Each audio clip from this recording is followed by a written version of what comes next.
Okay guys, so in today's video what we're going to do is we're going to talk about the trail arm in the downswing. This is something that a lot of amateur golfers really struggle with. And not only am I going to talk to you how to fix it, I'm also going to talk about how to turn correctly so that you can go from a sort of over the top, standing up type downswing to something where you're able to stay more over the golf ball and slot the right arm into the correct position. Now, we are going to be using an analogy of the arm wrestling move. So what we want to do is we want to make sure we're not winning the arm wrestle. What we want to do is we want to get the feeling that we are going to be losing the arm wrestle coming in towards the downswing position. So first of all, let's kind of understand what is normally the biggest trigger and why golfers end up sort of winning the arm wrestle. And the reason why is because of a lack of width. Now, what that would mean in terms of a lack of width would basically mean that the hands and arms are too close to the body in the backswing position. Now, what we know with most professional golfers is that the relationship between the upper and the lower arm never exceeds 90 degrees. In fact, most of them tend to push it slightly wider than that. Now, if you're somebody who does this, the problem that you're going to have is your arm becomes quite trapped. So as you start the downswing, all you're going to be able to do is start winning that arm wrestle, which obviously introduces this steepness in the start of the downswing.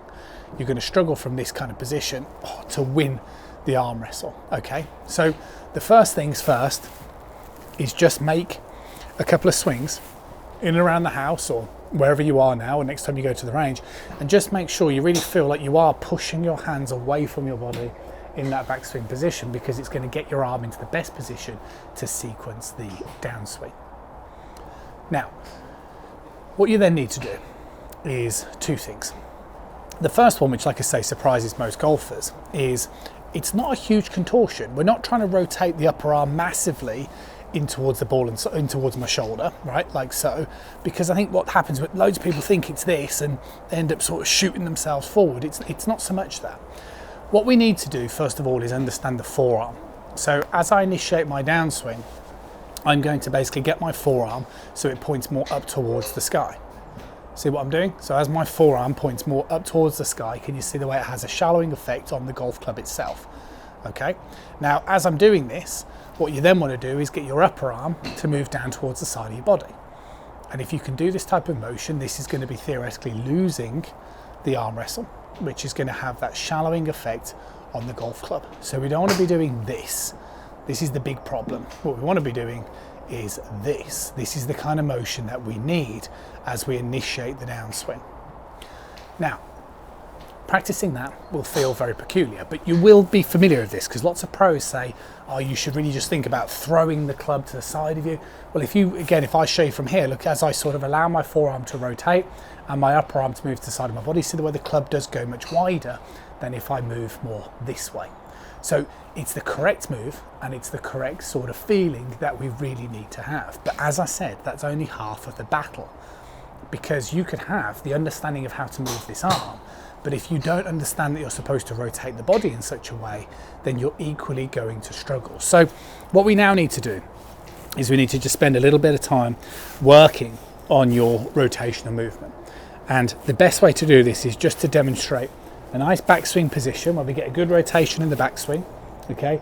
And then as we come in towards the downswing, what I want you to do is be very mindful of keeping your upper body downward facing. See the way I'm keeping my chest and my lower body pointing down to the ground as I start this downswing position.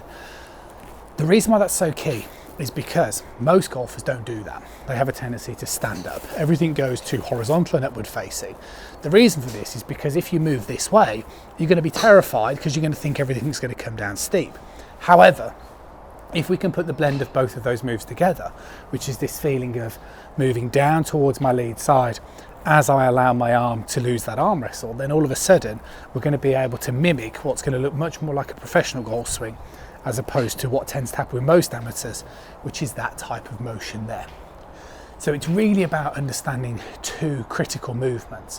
One is keeping the pelvis and your chest pointing downwards as you initiate the downswing, so it keeps you over the golf ball and it gives you a good spine angle to rotate around. That basically gives you the ability to stay down through the ball. However, that will feel very low towards the ground, but if you can balance it with this arm motion, then all of a sudden you're going to get the blend of both. And if you do this, I promise you, I see it with students all the time, you will get more and more accustomed to the idea of it. And all of a sudden, over time, it'll just feel like skimming a stone. If you were to skim a stone, you'd get low and you'd sort of move your arm in this type of fashion. It's the same thing. If you're somebody who can't skim a stone, it's because you're too high and you're doing this and you're just plunking it down in towards the ground just in front of you. So you do need to do both. It's the kind of thing where you'd need to do the drills first. So you would need to spend some time getting used to how your body's supposed to be positioned, spending time getting used to how your arm is supposed to be moving, and then you'll be able to blend both of those together. And when you do some practice swings, as I say to all my students, what you have to do is you have to make sure you're concentrating on striking an inch ahead of the ball at all times, because that's the problem with most golfers. They really struggle with that contact. And you keep practicing the drills, you get used to the movement, and then eventually you're going to learn to stay over the golf ball and drop your arm into the slot. I'll see you guys again really soon.